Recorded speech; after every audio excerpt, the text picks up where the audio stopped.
कभी नोटिस किया है कि दुनिया के सबसे इंटेलिजेंट लोग, साइंटिस्ट, राइटर्स, आर्टिस्ट, फिलोसफर्स अक्सर सबसे ज़्यादा दुखी भी होते हैं। ये पैराडॉक्स है।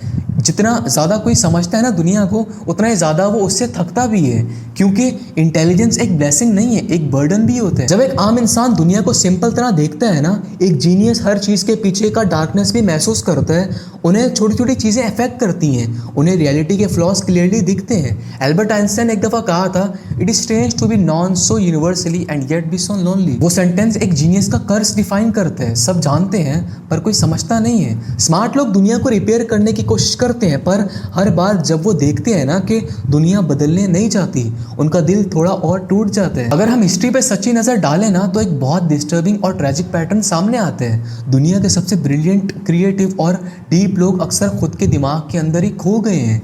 विंसेंट वैन गॉग, जिसने दुनिया को कलर्स का नया नजरिया दिया, अपनी लोनलीनेस से इतना थक गया कि अपना कान काट दिया और अकेला मर गया। सिल्विया प्लाथ, जिसके वर्ड्स ने डिप्रेशन का असली रूप लिख दिया, उसने अपने ही दुख को अपने लास्ट पोएम में इमोर्टल कर दिया। रॉबिन विलियम्स, वो इंसान जिन्होंने दुनिया को हंसाया, खुशी दी और लाफ्टर का सिंबल बने, खुद डिप्रेशन के अंदर से रोते हुए दुनिया से चले गए। ये सिर्फ कोइंसिडेंस नहीं है, ये एक पेनफुल ट्रुथ है कि जीनियस होना एक ब्लेसिंग भी है और एक कर्स भी। जीनियस होने का मतलब सिर्फ ज़्यादा नॉलेज या टैलेंट नहीं होता। इसका मतलब होता है ज़्यादा सेंसिटिविटी, ज़्यादा ऑब्जर्वेशन और ज़्यादा एम्पैथी रखने वाला। ये लोग दुनिया को सरफेस से नहीं, उसके अंदर तक देखते हैं डीपली। वो फील करते हैं वो चीज़ें जो आम लोग इग्नोर कर देते हैं। Pain, injustice, hypocrisy, loneliness. जितना ज़्यादा वो समझते हैं ना, उतना ज़्यादा वो सफ़र भी करते हैं, क्योंकि जब आप दुनिया की अगलीनेस को पहचान लेते हो, बदसूरती को, तो इग्नोरेंस का कंफर्ट आपके पास नहीं रहता। It's not because they lack insight, but because they are too sensitive. Smart और सेंसिटिव लोग वर्ल्ड को लॉजिक से नहीं, इमोशन से देखते हैं। और जब उन्हें पता चलता है कि सिस्टम उन लोगों के लिए बना ही नहीं है जो डीपली फील करते हैं, तो वो अपने थॉट्स में डूब जाते हैं। सोसाइटी उनकी क्रिएटिविटी से प्रॉफिट बनाती है, लेकिन उनकी वल्नरेबिलिटी से मुंह मोड़ लेती है। जीनियस लोग समझ जाते हैं कि लाइफ फेयर नहीं है, और ये रियलाइजेशन उनके लिए एक साइलेंट पॉइजन बन जाती है, क्योंकि जब आप सब कुछ समझ जाते हो ना, तब जीना सिंपल नहीं रहता। हर स्माइल के पीछे एक क्वेश्चन छुप जाते हैं, व्हाट्स द पॉइंट। कुछ साइकोलॉजिस्ट कहते हैं कि हाईली इंटेलिजेंट लोग ना बहुत ज़्यादा डिप्रेशन के प्रॉन होते हैं, क्योंकि उनका ब्रेन ज़्यादा ओवरथिंक करते हैं। हर चीज़ का मीनिंग, हर चीज़ का पर्पस वो एनालाइज करते रहते हैं। जब एक आम इंसान दुखों को इग्नोर करता है ना, एक जीनियस उसे डायसेक्ट करता है। जैसे एक साइंटिस्ट माइक्रोस्कोप से जर्म्स देखता है ना, वैसे एक इंटेलिजेंट माइंड लाइफ के माइक्रोस्कोप फ्लॉज देख लेते हैं, और जब वो फ्लॉज मिक्स नहीं हो सकते ना, वो होपलेसनेस बन जाते हैं। फिर एक और एंगल है, स्मार्ट लोग अकेला फील करते हैं, क्योंकि उनके आसपास के लोग उनके थॉट्स कॉम्प्रिहेंड नहीं कर पाते। इमेजिन करो आप एक रूम में हो जहाँ सब लोग मजे कर रहे हैं, और आप सिर्फ उनके लाफ्टर के पीछे की होलोनेस देख रहे हो। वो फीलिंग डिस्ट्रॉय कर देती है। जीनियस लोग दुनिया को समझने के लिए बॉर्न होते हैं, पर दुनिया उन्हें मिसअंडरस्टैंड करने के लिए। मैं आपको कुछ ऐसे रियल स्टोरीज बताता हूँ जो इस पेनफुल ट्रुथ को मिरर की तरह रिफ्लेक्ट करती हैं। रॉबिन विलियम्स, एक इंसान जो दुनिया के लिए लाफ्टर का सिंबल था, जिसका हर जोक, हर स्माइल एक थेरेपी लगती थी, लेकिन उनके क्लोज फ्रेंड्स कहते थे, when the world laughed he cried. उनका ह्यूमर उनका शील्ड था, एक मास्क जो उन्होंने अपने डिप्रेशन के ऊपर पहना हुआ था।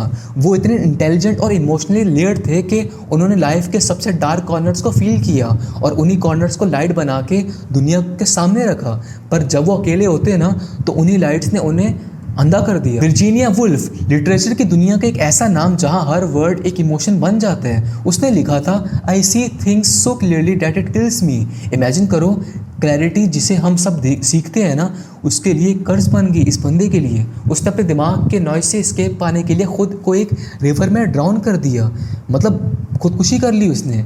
इतना डेप्थ समझने के प्राइस खुद से जीत नहीं पाया। फिर आते हैं एलन ट्यूरिंग, वो जीनियस जिन्होंने वर्ल्ड वॉर 2 में जर्मनी का एनेग्मा कोड तोड़कर मिलियंस ऑफ लाइव्स बचाई, लेकिन सोसाइटी ने उन्हें हीरो नहीं, क्रिमिनल थ्रेट किया, सिर्फ इसलिए क्योंकि वो अपनी सेक्सुअलिटी के साथ ऑनेस्ट थे।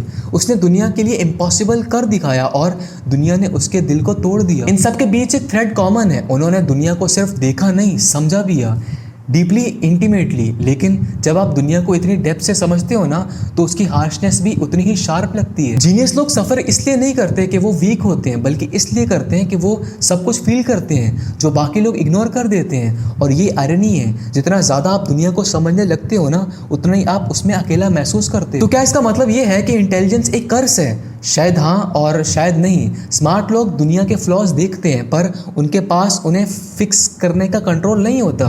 ये हेल्पलेसनेस ही उनका बिगेस्ट पेन होते हैं। उनके लिए दुनिया एक मूवी नहीं है, एक माइक्रोस्कोप इमेज है जहाँ हर पिक्सल विजिबल है। पर प्रॉब्लम ये है कि हर पिक्सल परफेक्ट नहीं है। उनका दुख उनके अवेयरनेस से बॉन्ड होते हैं। पर आयरनी ये है कि अगर ये लोग नहीं होते ना तो दुनिया कभी इवॉल्व नहीं करती।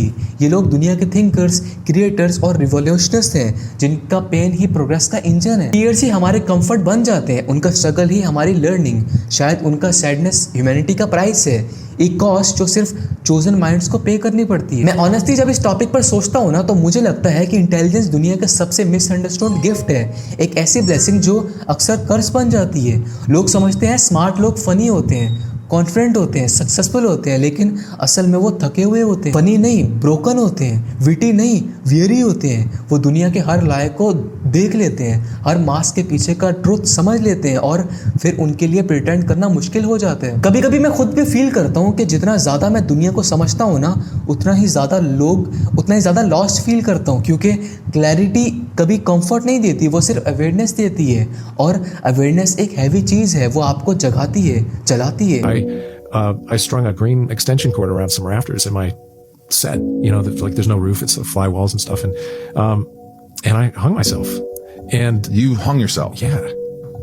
yeah, and it's still hard to think about the fact that like I would do something like that to myself, especially with kids.